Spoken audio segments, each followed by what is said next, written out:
சந்தோஷமா இருக்கு. Life long பேஷனா இருந்திருக்கு மோட்டார் ஸ்போர்ட்ஸ். அண்ட் நிறைய ஃபேன்ஸ் நேரில் வந்திருக்காங்க. It's feeling very emotional. But நான் சொல்ல வேண்டிய விஷயம், நான் சொல்ல போற விஷயம் இப்படிதான். நீங்க எல்லாரும் சந்தோஷமா, ஆரோக்கியமா, மன நிம்மதியோட வாழணும் கடவுளை வேண்டிக்கிறேன்.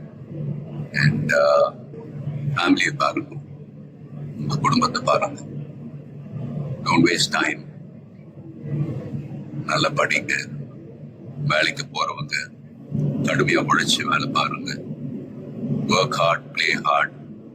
நமக்கு பிடிச்ச விஷயத்துல நாம கலந்துக்கிறப்ப வெற்றி அடைஞ்சா ஒரு நல்ல விஷயம் தான். But if you don't achieve success, சோர்ந்து போயிடாதீங்க.